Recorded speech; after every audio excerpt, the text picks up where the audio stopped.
بسم اللہ الرحمن الرحیم۔ میں ہوں محمد فیاض ماہی۔ آپ دیکھ رہے ہیں میرا یوٹیوب چینل محمد فیاض ماہی۔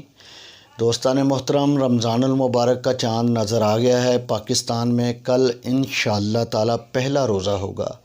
ماہ رمضان کا آغاز ہو چکا ہے۔ اللہ تعالیٰ کی رحمتوں، برکتوں اور فضیلتوں والا یہ مہینہ، اللہ کریم ہم سب کو اس مہینے میں برکتیں سمیٹنے کی توفیق عطا فرمائے۔ تو میرے پاس یہ آپ دیکھ رہے ہیں بخاری شریف کی کتاب کھلی ہوئی ہے، اس کی پہلی جلد ہے میرے پاس۔ اس میں بہت سارے دوست پوچھتے ہیں کہ رمضان کا روزہ ضروری کیوں ہے؟ تو اس کے حوالے سے میں آپ کو بتاتا چلوں کہ رمضان کا روزہ ضروری کیوں ہے۔ نبی کریم صلی اللہ علیہ وآلہ وسلم نے عاشوراء کا روزہ رکھا تھا۔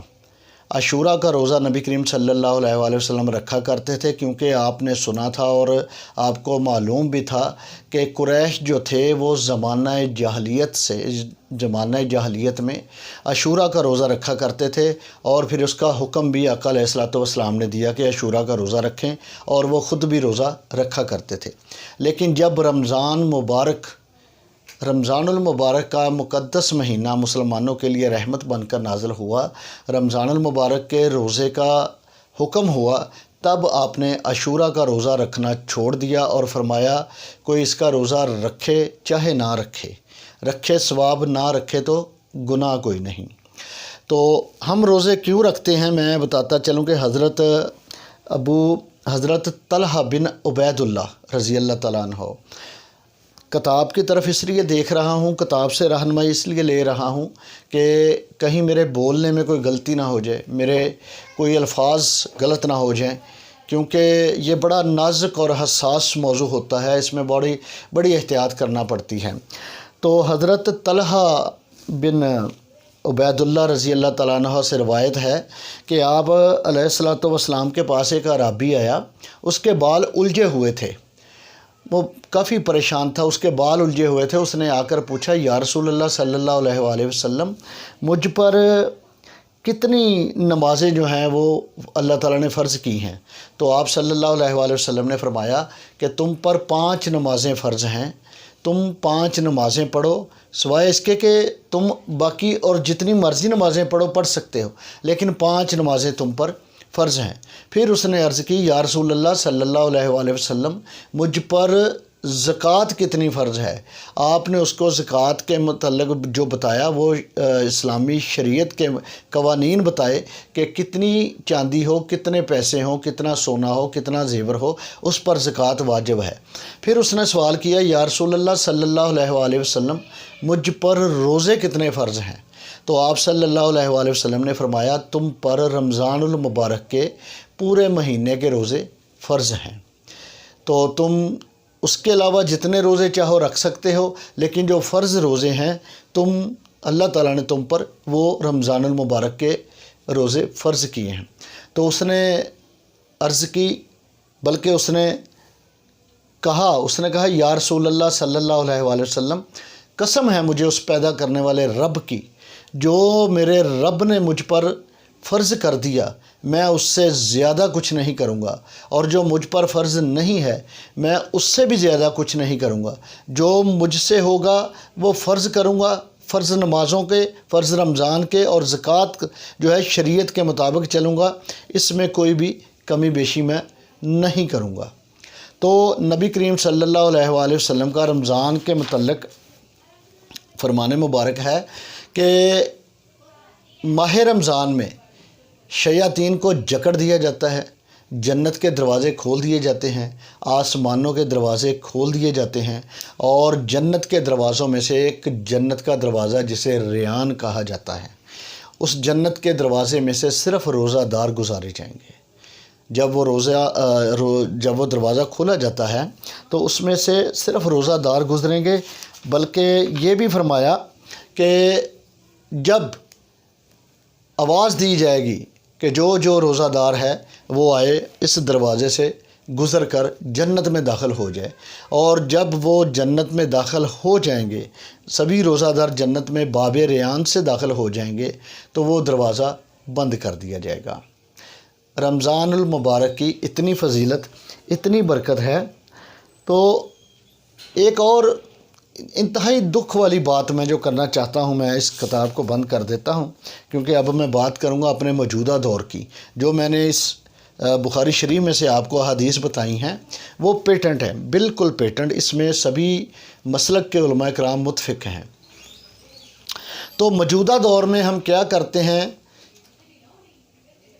رمضان المبارک کا چاند دیکھنے کے لیے رویت ہلال کمیٹی کا اجلاس بیٹھتا ہے، جبکہ شرع کے مطابق، سائنس کے مطابق، قانون کے مطابق اور وقت کے مطابق چاند کی جو عمر ہوتی ہے وہ اتنی ہوتی ہے کہ جتنا ایک وقت ہم فرض نماز پڑھنے میں 4 رکعت میں لگاتے ہیں، چاند کی اتنی عمر ہوتی ہے۔ چاند طلوع ہوتا ہے، پھر اس کے بعد غروب ہو جاتا ہے، نئے چاند کی بات کر رہا ہوں، اس کی عمر اتنی ہوتی ہے۔ لیکن یہاں پر جو کمیٹی بیٹھتی ہے وہ کمیٹی رات کو 11 بجے اعلان کرتی ہے چاند نظر آ گیا ہے یا چاند نظر نہیں آیا ہے۔ اسی طرح عید پہ بھی ہوتا ہے، عید الفطر پہ بھی یہ مسئلہ ہوتا ہے۔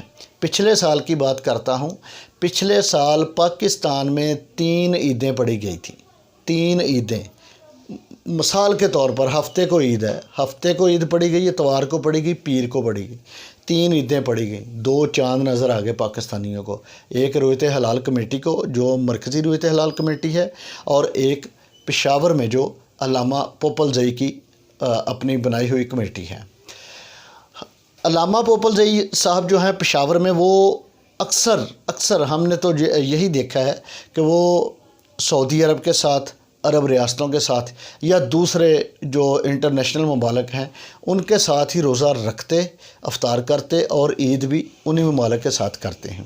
لیکن جو مرکزی رویت ہلال کمیٹی بنائی گئی ہے اس کا وجود پھر کہاں گیا؟ اس کو ماننے کے لیے 2 جماعتیں، 2 گروپ بن جاتے ہیں۔ ڈاؤٹ ہو جاتا ہے کہ عید کس دن پڑی ہے، کیا وہ قبول ہو گئی ہے؟ روزہ جو رکھا ہے، کیا ہم نے وہ روزہ رمضان المبارک کے چاند سے پہلے تو نہیں رکھ لیا؟ آقا علیہ الصلوۃ والسلام نے اس کتاب میں فرمایا ہے کہ چاند سے پہلے روزے مت رکھو، اور جب تم چاند دیکھ لو تو روزے رکھنا چھوڑ دو، یعنی کہ جب تمہارے 30 روزے ہو جائیں تو تم روزے رکھنا چھوڑ دو، کیونکہ رمضان کا مہینہ ختم ہو جاتا ہے۔ ہاں، یہ بھی فرمایا کہ اگر تمہیں مطلع ابر آلود نظر آئے تو تم اس وقت کا تعین کر لو، حساب کر لو کہ پہلا روزہ کب رکھا تھا، آج 30 رمضان ہو گئے ہیں، 30 روزے ہو گئے ہیں، تو ہم روزے پورے کر کے روزے رکھنا چھوڑ دیں، کل عید مبارک ہوگی، عید الفطر ہوگی۔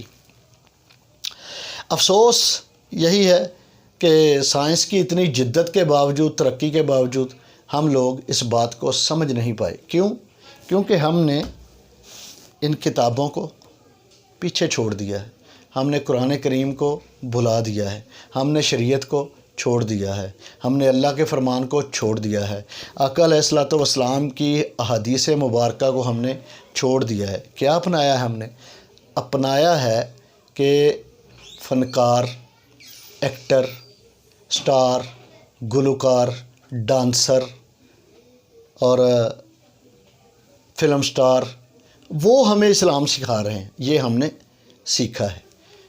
ٹی وی چینلز پر بیٹھ کر وہ لوگ ہمیں اسلام سکھا رہے ہیں جو سارا سال سٹیج پر ناچتے ہیں، جو بے ہنگم موسیقی کے اوپر بیہودہ لباس پہن کر ڈانس کرتے رہتے ہیں، وہ لوگ ایسے اینکر جو سارا سال رشوت کے پیسوں سے، حرام کے پیسوں کی کمائی کر کے، جھوٹی سچی خبروں کو، من گڑت خبروں کو جمع کر کے، اکٹھا کر کے آگے پہنچاتے ہیں، وہ سال کے آخر میں یعنی کہ رمضان المبارک کے مہینے کے آغاز میں وہ مفکر بن جاتے ہیں، دانشور بن جاتے ہیں، عالم دین بن جاتے ہیں، عالم، فاضل، صوفی، پتہ نہیں کیا کیا وہ اپنے نام کے ساتھ لگا لیتے ہیں۔ اور ایک چینل تو باقاعدہ اس حد تک چلا جاتا ہے کہ وہ غریب لوگوں کو ڈھونڈ کر ان کے مسائل سرعام بیان کرتا ہے، لائیو جاتے ہیں لوگ، غریب آدمی روتے ہیں، اپنا مدعا بیان کرتے ہیں، اپنی مجبوریاں بیان کرتے ہیں، ان کے نام پر پھر ایبراڈ سے پیسے آتے ہیں۔ ایک گروپ انہوں نے بنایا، اس گروپ کے اکاؤنٹ میں پیسے آتے ہیں، وہاں سے جو پیسے ہیں پھر جس کے نام پر آئے ہوتے ہیں اس تک پورے نہیں پہنچائے جاتے، اس کو چند ہزار روپے دے کر اس کو فارغ کر دیا جاتا ہے، لیکن اس پر جو انویسٹ کی جاتی ہے وہ چینل انویسٹ کرتا ہے، وہ اینکر انویسٹ کرتا ہے۔ باقی اللہ بہتر جانتا ہے کیا سچائی ہے، لیکن جو مجھ تک پہنچا، جو میں نے دیکھا، جو میرے ساتھ بھی تھی، میں وہ بتا رہا ہوں۔ تو اللہ تعالی ہم سب کے پردے رکھے، ہم سب کا بھرم رکھے۔ رمضان المبارک کا مقدس مہینہ ہے، ایسے لوگوں کی باتوں پر عمل مت کریں جو سارا سال بیہودہ ڈانس کرتے ہیں، فحش کلامی کرتے ہیں، ننگے سر بازاروں میں گھومتے ہیں اور حرام کا پیسہ کما کر سارا سال اپنے بچوں کا پیٹ پالتے ہیں، دوزخ بھرتے ہیں، اور اس مہینے میں آ کر ہمارے لیے وہ خود کو فرشتہ ثابت کرنا شروع کر دیتے ہیں۔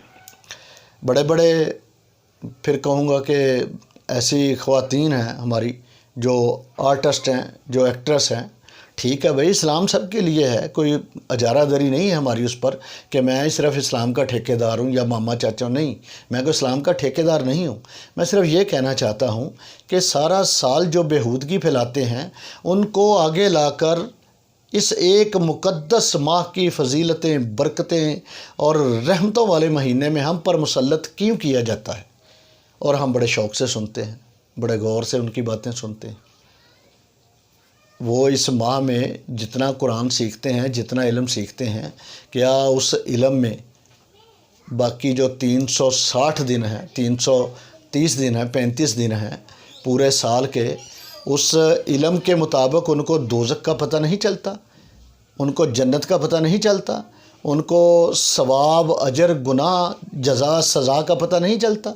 وہ اپنے لیے کیوں نہیں ایسا کر لیتے؟ ہمیں ڈراتے ہیں کہ یہ نہ کیا تو اللہ مارے گا، یہ نہ کیا تو اللہ مارے گا۔ کبھی یہ بھی بتایا ہے کہ جو 335 دن تک تم کرتے ہو تمہارے لیے کیا حکم ہے؟ اس پر بھی کبھی غور کریں۔ علماء کرام کی محفل میں بیٹھیں، علماء کرام سے سیکھیں، جو جید علماء کرام ہیں، جنہوں نے قرآن کریم کو سیکھا ہے، جنہوں نے ریاضت کی ہے، جنہوں نے عبادت کی ہے، ان کی باتوں سے سیکھیں، ان کے پاس جائیں تاکہ آپ کو پتہ چلے رمضان کریم کی، رمضان شریف کی، اس ماہ رمضان کی برکتیں کتنی ہیں۔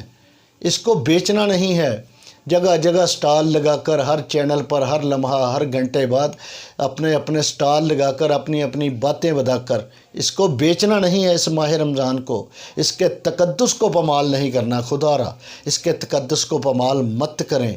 ہمیں وہ باتیں بتائیں جو جید علماء کرام ہمارے لیے ان کتابوں میں سے نکالتے ہیں، قرآن کریم میں سے نکالتے ہیں، آقا علیہ الصلوۃ والسلام کی احادیث مبارکہ کے مطابق جو ہیں، جو اللہ تعالیٰ کے احکامات کے مطابق ہیں، جس میں یہ واضح طور پر بتایا گیا ہے کہ اسلام میں موسیقی حرام ہے، لیکن اسلام کے نام پر رمضان المبارک کے لیے بنائے جانے والے جو ترانے ہیں وہ موسیقی کے ساتھ گائے جاتے ہیں۔